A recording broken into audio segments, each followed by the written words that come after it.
She was only the gate clerk until a code word stopped a massacre. Nora Levin's badge said access control in block letters that made her sound like a locked door. Most days, she was a human checklist. Scan ID, confirm clearance, match faces, wave the world through the narrow throat of forward operating base miles. She kept a pencil behind her ear and a notebook in her pocket because computers failed and pencil never argued. The Marines called her ma'am the same way they called the weather sir. Out of habit, not hierarchy. On the gate, hierarchy wore a different uniform anyway, procedure. She believed in procedure the way religious people believe in the sun. Not because it loves you, but because it rises. Procedures didn't miss birthdays, didn't get bored. They caught what people didn't. She had learned that in a different life at an airport, where a single sleepy yes could deliver the wrong passenger to a metal sky. Out here, the sky was a different kind of metal and the passengers had rifles, but the math felt familiar. The safest sentence is the one you can prove. Dawn rolled over the valley like a slow spill of brass. The line at the gate was already a necklace of vehicles blinking turn signals into dust. Contractor pickups with ladders in their beds, fuel bozers that made everyone nervous, an ambulance that was either in a hurry or practicing. The guard booth smelled like old coffee and new paper. The barrier poles were white with orange bands, cheerful as lifeguards who had seen too much. An MP corporal worked the outer lane with a mirror on a pole, checking wheel wells and the undersides where cleverness hides. The sergeant of the guard stood back a pace, scanning not the trucks but the air around them, the way a man reads a crowd by the space between bodies. Nora worked the scanner with muscle memory. Morning. Badge. Remove hat. Look straight into the camera. Thank you. She watched hands more than faces. Hands lied less. A fidgeting thumb over a forged laminate had a rhythm to it she could hear. A contractor tried to make a joke about her being the only thing between him and a hot breakfast. She made a non-committal sound that meant exactly what it sounded like. Not today. At 7:31, the radio in the booth crackled. Incoming VIP convoy from Victor 6, Ops said. ETA 5 mics. Priority route, keep lanes clear. The sergeant gave Nora a look that held both trust and the kind of warning reserved for people who take pride in being careful. Priority convoys were like weather fronts. They changed the rules without asking. Nora pulled the binder with the day's authorizations. The convoy's manifest was already stamped and signed. For armored SUVs, 1 lead, 1 trail, 2 in the middle with the important meat inside. The names were familiar in the way names become when you file them often enough. A colonel who liked to wink at his own jokes. A civilian from somewhere higher who wore confidence like immunity. The sheet said 10 passengers, 6 close protection for drivers. She wrote the numbers again by hand because handwriting makes numbers belong to you. The first hint came soft, like a thread tug. A contractor in a dusty Hilux rolled up and handed over a badge that had been wiped too clean. The barcode scanned, the photo matched, the chip chirped cooperative. But the laminate's edge had a proud seam where there should have been a smooth kiss. You get this reissued? She asked casually. He shrugged. Wash my pants, he said, which was not an answer and exactly the kind most people give. She flipped the badge and saw the microprint along the edge read access. Control, AUTH instead of access, control, authorize. A factory error could do that. A printer that lost a layer could do it, too. She marked the back of his day pass with a dot only she used, sent him to secondary, and watched in the mirror as the corporal took his time with the mirror pole. She reset her face to neutral as the convoy arrived. A dust cloud, then lights like small suns. The lead SUV nosed to the stop line, engine idling like a tiger. The driver's window came down exactly 4 inches. A man in shades held out a stack of badges like a magician performing a trick he was bored with. Convoy Golf 4, he said, his tone already 2 steps into the bass. Priority clearance. Morning, Nora said. Badges 1 at a time, please. He sighed the way men sigh when the world fails to recognize their urgency. He handed her the first badge. Everything about it was fine. The chip chirped. The barcode scanned. The face matched. The hologram did its polite shimmer when she tilted it. She held it anyway. Please remove your sunglasses, she said. He pulled them down just enough to show compliance without surrender. She matched iris color to the photo. Close enough to pass on a busy day. Today was busy. Busy wasn't the point. She flipped the badge. The microprint was correct. The laminate was flush. The corner carried a faint scuff she would have believed at midnight. At dawn, it felt rehearsed. She handed it back with a nod. Next, the second badge stuck to her palm in a way plastic shouldn't. The third had a barely misaligned punch in the lanyard hole. The fourth, her pulse did the smallest, best kind of skip. Along the bottom where the contract printer had pressed out one too many sheets, the faintest ridge. Not enough to fail. Enough to say, these were made together, fast, by a machine that didn't know it should be ashamed. Ops to gate, the radio hissed. Convoy Gulf 4, priority. Keep them moving. We've got a QRF shaking out behind them. The sergeant made a rolling motion with his palm. Nora pretended not to see it. She asked the driver to turn his head left, then right. He did it military clean, jaw clenched against time. In the back seat, a man in a suit watched her with an expression that expected cooperation. Beside him, another man checked his watch like a metronome for annoyance. The suit leaned forward. "We're late," he said. His voice had the gentle condescension of someone who thinks he's on the same team as the rules, but outranks the people who carry them. Nora smiled in the way people do when they'd like to be more liked than they are. She reached for the handheld and keyed the mic. Ops, gate. Confirm convoy code word for the day. Procedures nested inside procedures. Convoys had code words the gate was supposed to ask for only when things felt wrong or ops forgot to send the update. It was a sanity check, a tripwire for complacency. Ops replied without pause, reading a line from a screen. Code word Sapphire. The man in the back seat nodded, preemptively pleased. The driver looked bored, which is to say he looked like a driver. Nora clicked to the second channel, the one Ops wasn't watching, the one only the guard force used to grouse about coffee. "Sarge," she said quietly, "tell me the code word you told First Squad at 0600. The sergeant's answer came without thinking. "Granite. We flipped it at 05. "What?" Nora didn't answer. She looked into the back seat at a man who had prepared the right lie for the wrong audience. She let her smile flatten. "Say it again," she asked, as if she were hard of hearing. The suit's mouth made a shape that expected to be done making shapes very soon. "Sapphire," he said. The word hung in the booth like a fly over soup. She held up a single finger to the driver. "Wait." The driver did not wait.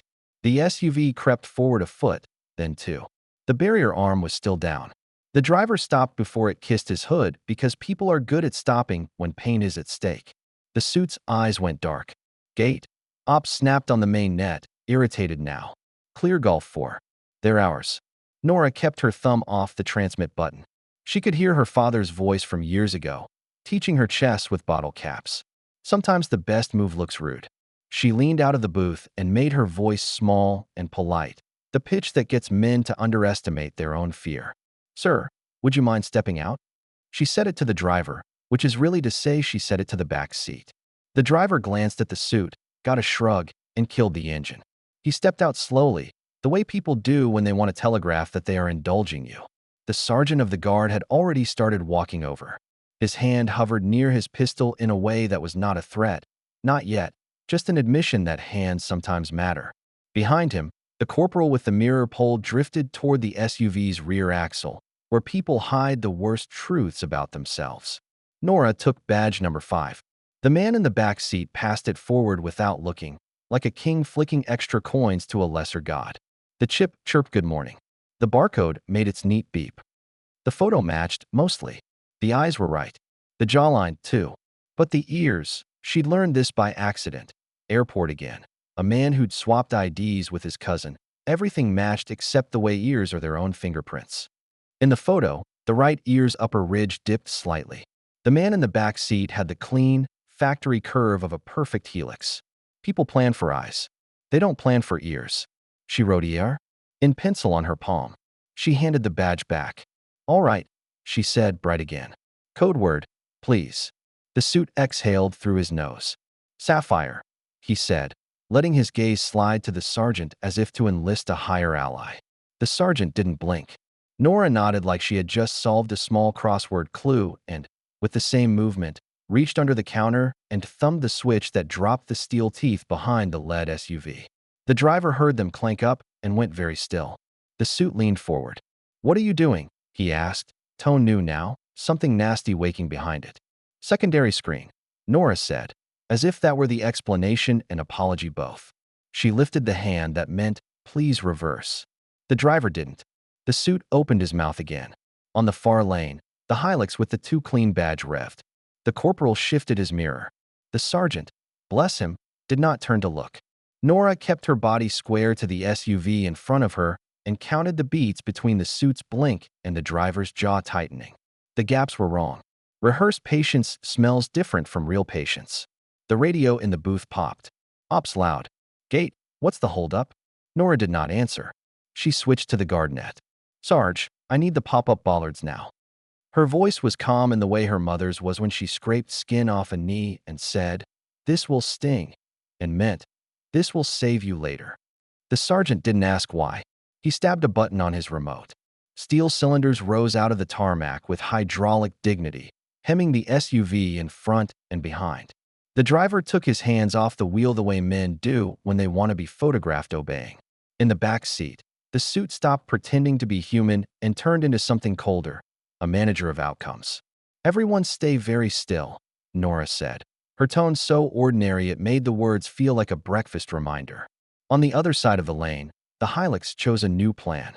It lurched hard right, trying to mount the curb and ride the shoulder past the formalities. The corporal jumped sideways. The mirror pole bounced. The Hilux's front wheel hit the concrete barrier, hopped, stuck for a second, then spun angry. That much panic in the second lane clarified the first. If this were nothing, both would be nothing. If this were something, both would howl. "Sarge," Nora said quietly, "this convoy is dirty." He exhaled, not surprised. "You sure?" She could say ears and laminates and code words, and the way fear sits in the throat like a change in weather. She could say none of those are admissible, but all of them are true. Instead, she said, "Yes." He nodded once. "On me." He stepped to the driver's door, hand open, voice polite to the edge of prophecy. "Sir, hands where I can see them. Slowly step out." The driver obeyed. Drivers always obey until they don't. The back door opened. The suit stepped out into the dawn, jacket neat, tie straight, face carrying a smile he must have practiced on calmer days. "There's been a mistake," he said. "Call ops. They'll clear this up." The sergeant tipped his head toward Nora. The suit followed the gesture, saw her, and understood the shape of his day. "You," he said, with a pleasantness that wanted to be menace, "are exceeding your authority." Nora felt, absurdly, like laughing. Exceeding authority was exactly what authority is for, she thought, when its point is to keep people alive. Out loud she said, "Please place your hands on the hood." The suit didn't. The driver flinched, half-hearted, and she saw the motion ripple, back seat right hand dipping, jacket shifting. The sergeant saw it, too. "Gun," he barked, and time snapped. "Hands. Weapons," shouted words that sounded like the old ones, but with the safety off. The suit moved halfway and then, realizing the game had changed before he had chosen a team, pivoted to the only plan cowards ever have: escalate. Before the first shot, Nora was already moving. Not running. Moving, the way a chess piece becomes a different piece when it crosses the board. She pivoted into the booth, hit the shutter, killed the lane lights, grabbed the hand mic, and pushed the phrase that ends arguments. "Gate in lockdown. Breach attempt. 2 vehicles." The world contracted to the square in front of her. The sergeant shoved the driver into the fender and pinned him there with a forearm made for pinning. The suit reached into his jacket and came up with something that glittered wrong. He didn't get to use it. The corporal, young, dumb, brilliant, hit him low like a linebacker. The thing, knife, maybe, not a gun, skittered under the SUV. The second vehicle in the convoy tried to edge around and learned that bollards do not negotiate. Nora's hands were steady. She had not expected that. She used them both, one to key a panic plate that dropped the heavy barrier behind the whole lane, one to yank open the top drawer where the rubber mallet lived. She didn't need a mallet. It made her feel better to have it anyway. Over the next minute, a dozen things happened at once. The QRF came boiling down the access road like an answer. The Hilux coughed itself into surrender under the corporal's boot. The suit made a decision to stop losing gracefully and tried to make it everyone else's problem. He failed. People who rehearse authority have a hard time when the rehearsal ends. Nora did not crow. She did not gloat.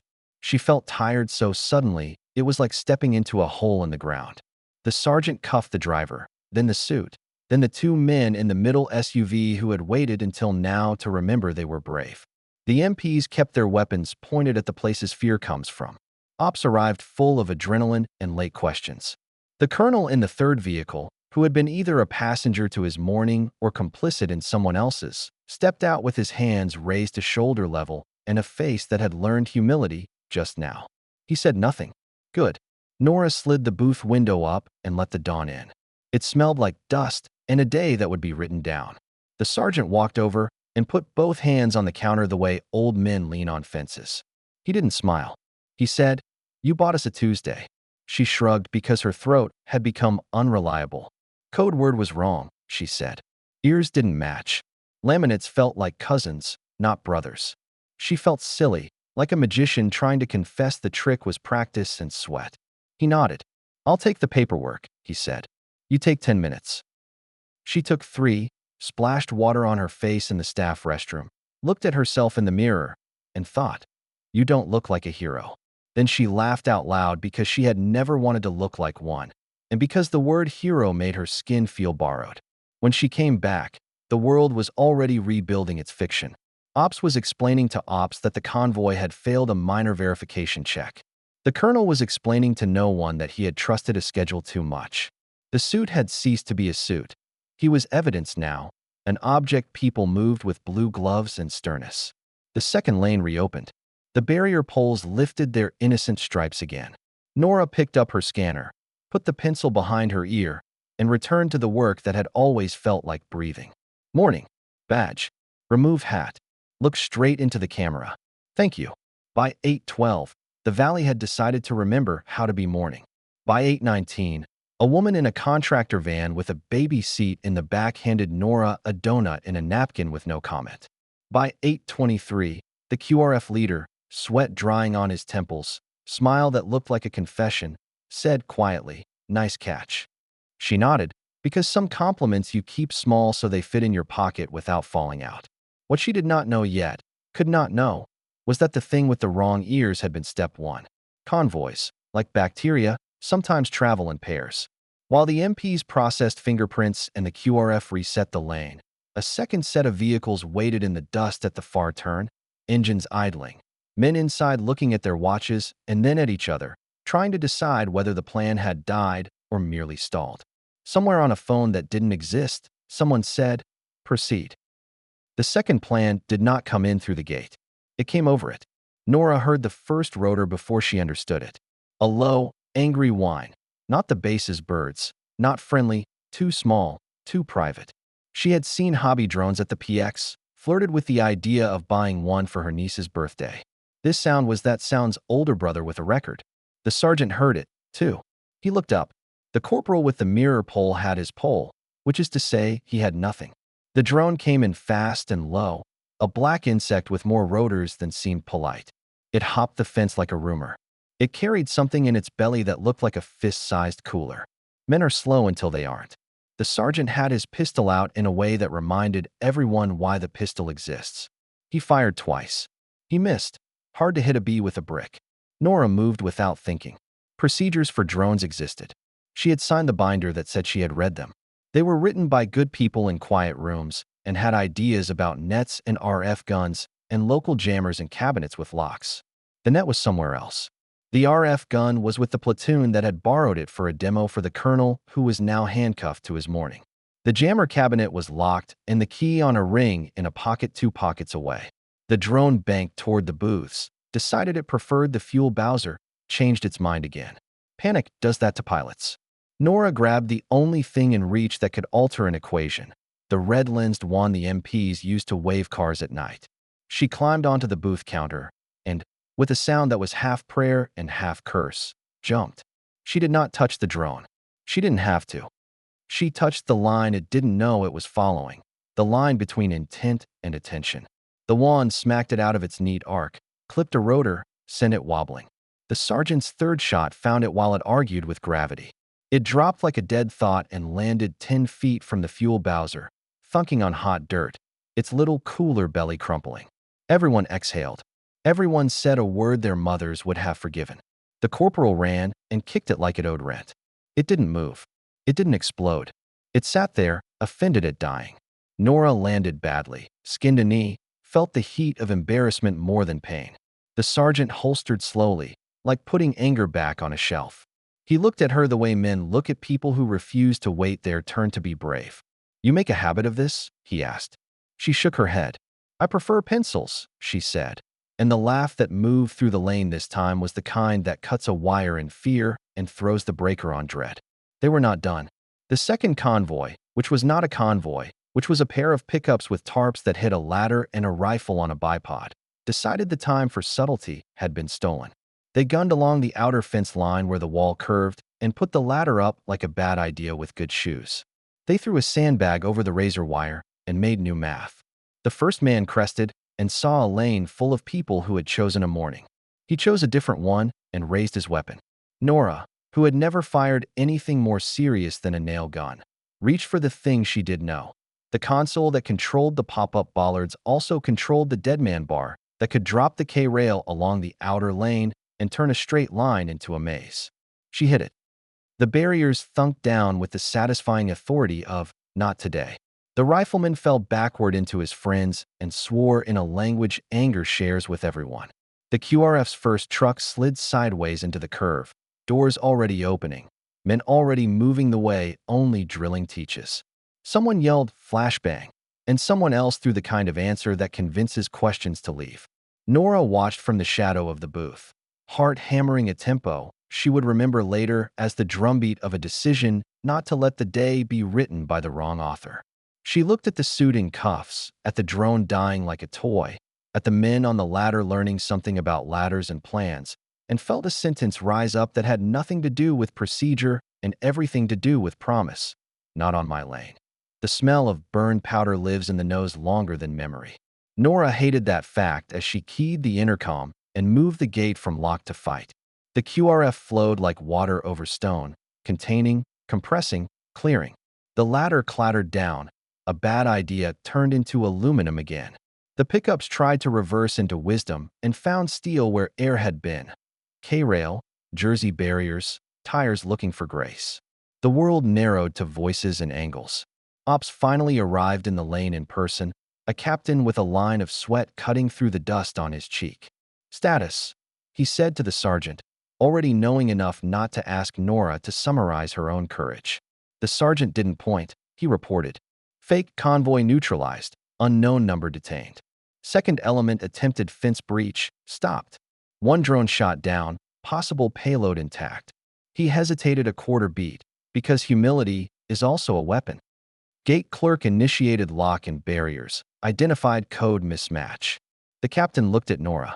The expression that passed across his face was complicated, pride tangled up with the bureaucratic dread of the paperwork required to honor pride. "You good?" he asked. "Better," she said, and only then felt her knee complain about the jump. She sat for the first time in a long 5 minutes and put her shaking hands flat on the desk until the shakes belonged to her again. Yodi came in a suit like a moon man and knelt over the dead drone with a tenderness people reserve for sleeping dogs.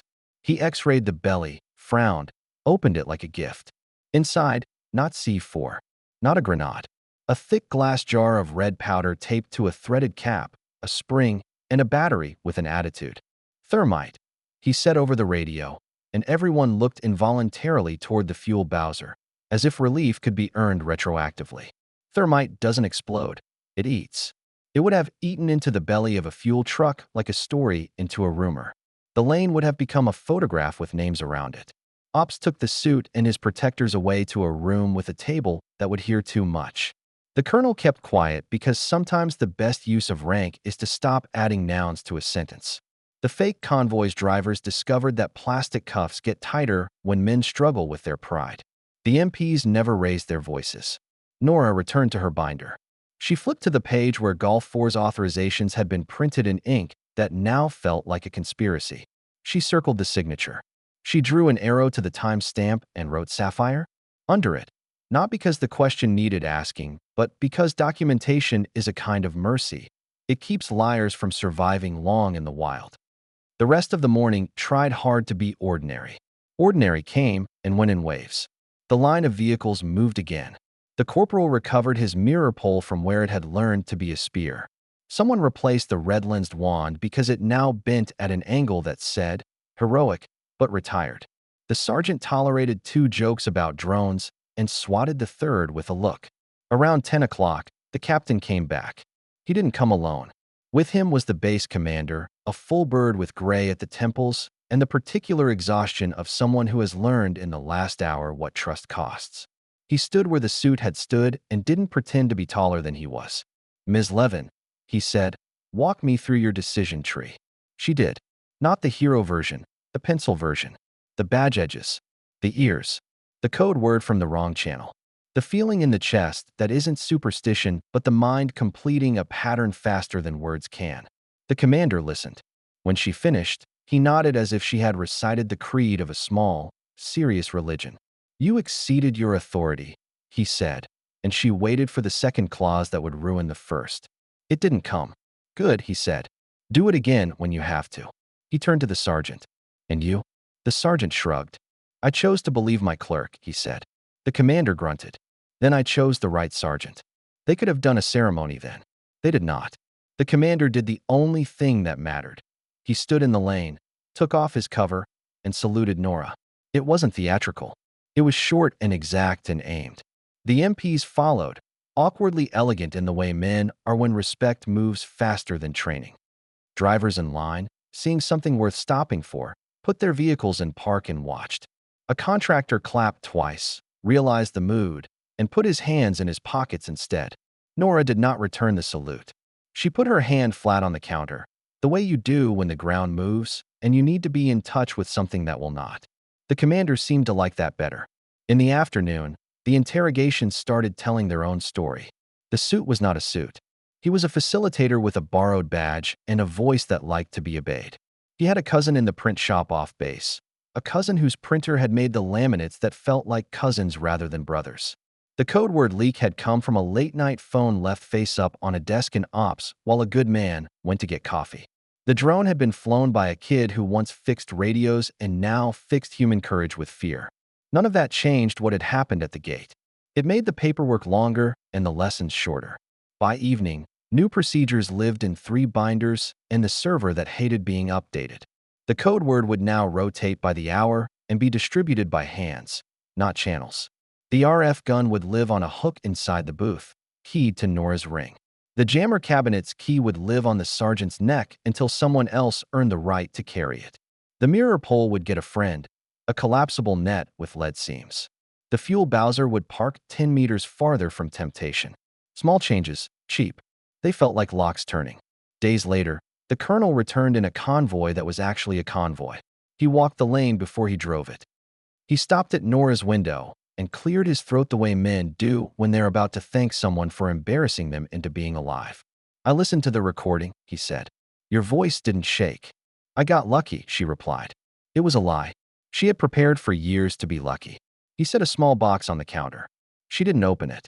She knew what lived inside boxes that size. Coins with eagles, a ribbon that would one day live in a drawer, words engraved in metal that would never pay rent. "Sir," she said, "give that to the corporal with the mirror pole." He blinked. "He hit the knife," she added. "I hit the panic plate." He hit the knife. The colonel looked at the sergeant, who nodded once. The colonel took the box back without offense. "We can get 2 coins," he said, and made it true. Nora's mother called that night because mothers hear stories before they become news. "Are you safe?" she asked. Nora looked at her hands and said, "Today, yes." Her mother sighed the sigh of a woman whose child has chosen a life where yes is the highest answer. "Eat," she ordered. "Drink water. And stop catching drones." "I'll try," Nora said, and meant it, and knew she would fail with honor if asked again. The days that followed tried on normal again. Normal fit badly at first, then found new seams. The gate learned a new rhythm. People stood a little farther from the fuel bowser without being asked. The RF gun looked ugly and perfect on its hook. The code words were stupid on purpose: ladle, thunder, sparrow, so that men would have to write them on their hands and thus remember them with their skin. When Nora heard sparrow on the wrong channel, she smiled because her pencil had already written the correction on the morning's page. 2 weeks later, a message arrived from a base across the province. Their gate had heard about the wrong ears and the right pencil. They had caught their own fake convoy that morning. A badge with the microprint cut off a letter, a code word that had been yesterday's. The clerk who caught it signed her email with a name and then a line Nora copied into her notebook because it was a prayer disguised as a procedure. We do not stop cars. We stop stories. On a Friday, the commander called everyone who had a part in the morning into a room that smelled like coffee and old decisions. He had the coin for the corporal, a certificate for the sergeant, and, for Nora, a laminated card with exactly 9 extra words. At this gate, her procedure is authority when seconds matter. It meant nothing outside the fence and everything inside it. She tucked it behind her badge where only she would see it when she clipped in at 6:59 and unclipped at 18:03. The sergeant, who had the timing of a man who knows where humor lives without stepping on its tail, waited until the commander left and then leaned on the table. "You know what they say about you now?" he asked. She braced for something she'd have to ignore. "No rank, no orders," she guessed, half smiling. He shook his head. "Better. If the ears don't match, ask Nora."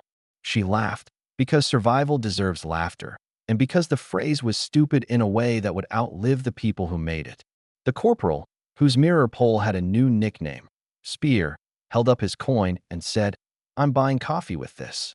Everyone told him he was an idiot. He grinned anyway. Months later, when the valley had changed commanders and the binder had become a PDF nobody read without pen and coffee because the copier jammed every third page, an inspector from somewhere arrived with a checklist and a hat that made his forehead sweat. He asked Nora to explain how a civilian clerk had ended a 2-pronged penetration attempt with a wand and a word. She thought about code words and ears and drones, and the moment a pistol becomes the opposite of theater. She thought about how procedures are a promise you make to strangers, and how sometimes you have to exceed them to keep the promise. "Attention is policy," she said simply. The inspector wrote it down like a quote he would use later. When she walked back to the lane that afternoon, a driver in a van with a ladder in the back held up a bag from the bakery in town. "For the lady who keeps us boring," he said, and drove on. She shared the bag with the sergeant and the corporal and wrote ER in pencil on her palm anyway, because boredom is earned and fragile. On the anniversary, the commander, he had new gray and a new scar on his knuckle from an argument with a stubborn door, came to the gate without an entourage. He didn't bring a coin. He didn't bring words. He stood at the same spot in the lane where the suit had tried to turn language into violence. He took off his cover and saluted the booth. It was either the silliest thing Nora had ever seen or the truest. Maybe both. She returned to scanning badges. The pencil behind her ear had teeth marks from thinking too hard. The wand hung straight now, replaced, ready, ridiculous. The RF gun's case had a scuff on it from the day the corporal tripped and swore and made everyone feel human again. The binder had coffee on it shaped like a country that didn't exist. A contractor in a fresh polo handed over a badge with a laminate just proud of perfect. She smiled, put a dot on his day pass, and sent him to secondary without a speech. He would be fine, or he wouldn't. The point of the lane was that it would decide.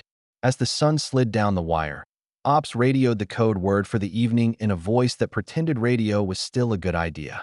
The sergeant repeated it to his squad with the affection men reserve for dumb phrases that keep them alive. The corporal drew it on his glove with a Sharpie. He swore he would return and never did. Nora wrote it in pencil on her palm and then rubbed it off on her jeans because she had already memorized the shape of it. She was only the gate clerk until she wasn't. Then she was the person who said no at exactly the right length and volume. And when people tell the story, as they will in rooms built for boredom and rooms built for noise, they make a point of this. No rank.